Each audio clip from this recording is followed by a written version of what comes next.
So this first session of this afternoon is about the changing raw material supply.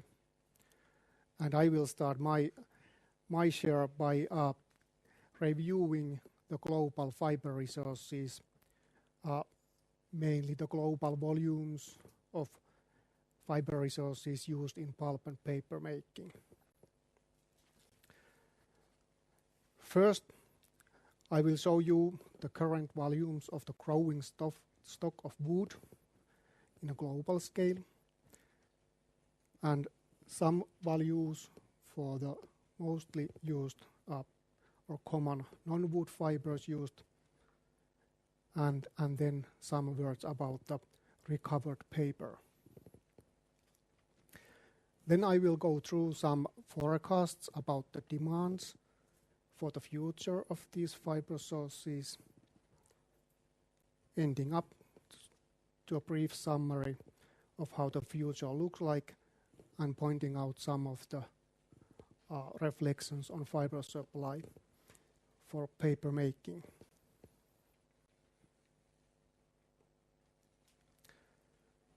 There are several possible sources for biomass. Forests, agricultural activities, and even some industrial processes provide some possible sources for biomass that can be used. There exists plenty of harvesting and processing technologies to convert these bio-raw materials into industrial raw materials, like fibers or lignin or different biochemicals. Besides the paper industry, there are a lot of different industries also that can use certain components extracted from these biomass sources. And we at VTT, we are exploring the technologies to connect these industrial requirements of processes and products with this natural variability of different kind of bio raw materials.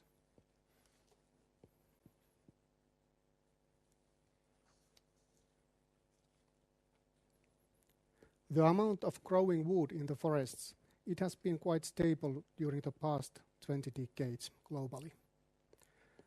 There are about 530 million cubic meters wood globally available or growing. However, this stock is not evenly distributed between the continents or even between the countries. The forest area actually has been declining during the last decades. Not so fast, but anyway. But however, the area of planted forest, it has been increasing smoothly over the years. On the other hand, the area of forest designed for biodiversity protection or for protecting soil and water issues, it has been increasing all the time.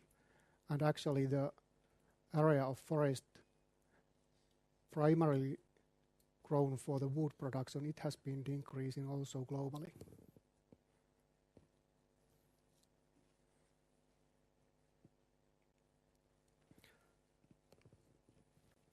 Okay, besides wood fibers, there are also some non-wood fiber resources available. And especially the straw, meaning the dry stalks of the cereal plants, shows a huge potential volume to be used in any kind of applications. Yearly about 2,300 million tons of different kind of straws are produced in connection to agricultural activities. The other plant fibers like cotton and jute, they also have their own uses, but actually there are lot less available of those to be used in global sense. Of course, the straw is nowadays used mainly for biofuels or animal feed or biopower plants. But anyway, it still exists as a potential fiber source.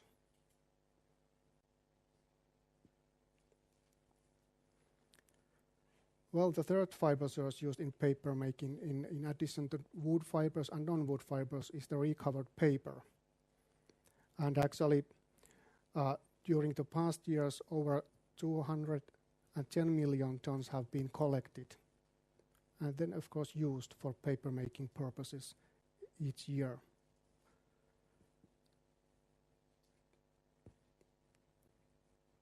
Mainly the Asia, Europe, and North America are the continents that collect most of the recovered paper, representing something like 90% of the total recovery. And the top collectors are United States, China, Japan, Germany, totally recovering about half of the total volume. Besides the recovery, China also imports quite a huge amounts of recovered paper to be used in paper making.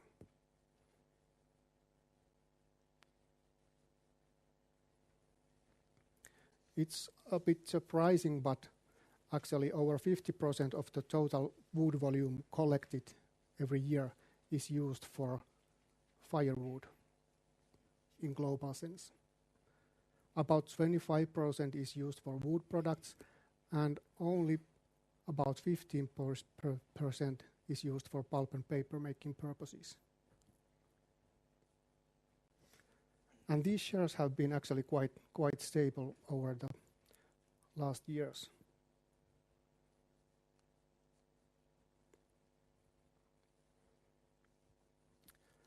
Well, when we are going to paper making furnaces, this figure shows that already over 50% of the fiber furnace is containing recovered paper. If the annual fiber consumption for fiber or for paper and board making was almost something like 4 million tons, over 200 million tons were from recovered paper. And its share has been increasing during the last decades. Actually, the share of the other wood pulps, chemical wood pulp, mechanical wood pulp, and so on, it has been quite stable during the last decade or 15 years.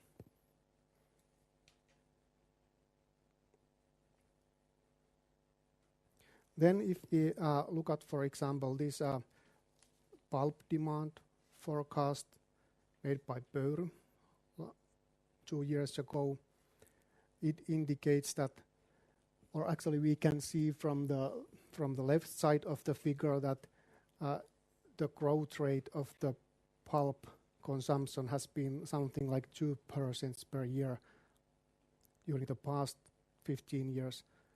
And now we are expecting, or Pöyry is forecasting that the increase rate will slow a bit, but anyway remain somewhere between 1.5 and 2% per year.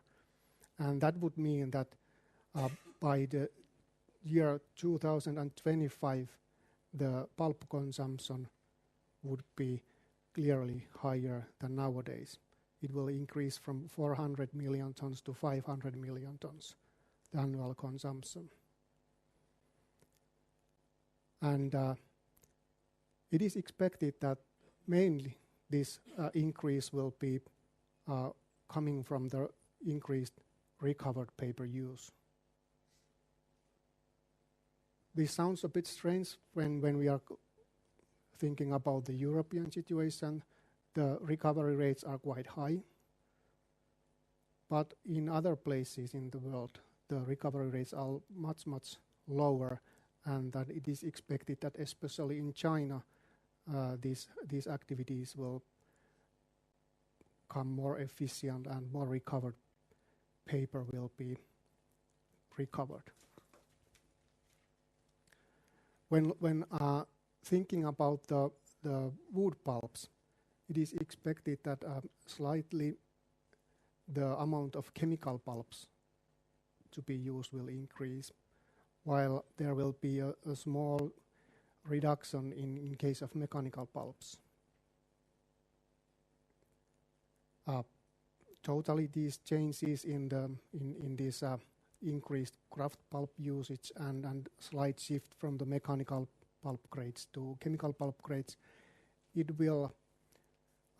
can be estimated that annual wood demand will increase by 50 million cubic meters by the year 2025.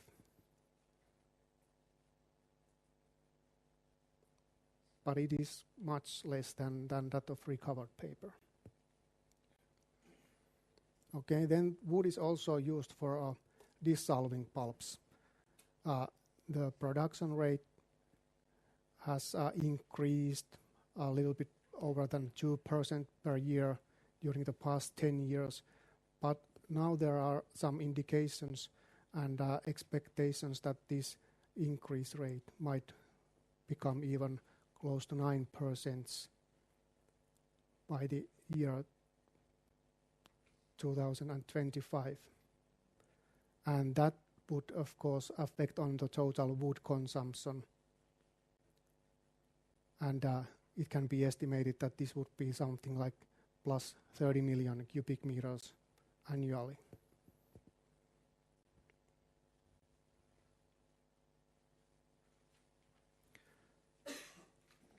Okay, it was 25% of the wood totally used yearly was for the wood products, and here are two estimates concerning the sawn wood in the left side and concerning the wood-based panels on the right side. And these estimates indicate a slight increase in case of sawn wood, like 1.5% per year, but in case of wood-based panels, even 3.3% per year. And when we are converting these into the need of wood, it means that annual wood demand would increase even by 300 million cubic meters by the year 2025.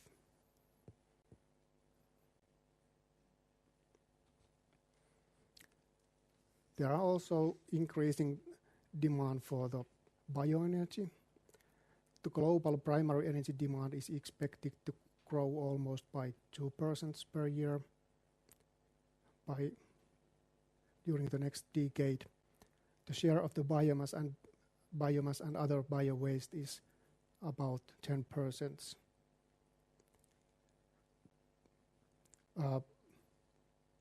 Maybe this is not a big issue for the wood consumption about the processing of wood to biofuels, but if we think about this huge amount of household firewood that has been used globally, it has been increasing about 0.4% per year, but because it is the huge amount at the moment, it will increase the annual wood demand by 100 million cubic meters by the 2025.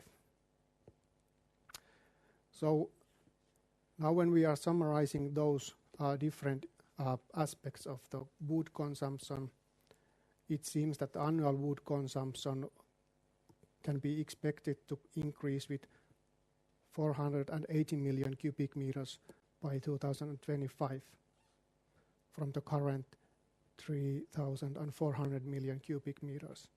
So that is almost by 15%.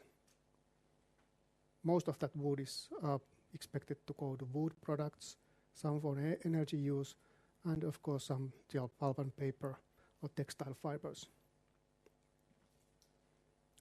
Well, it is quite sure that this increased demand of wood will affect on the availability and price of wood.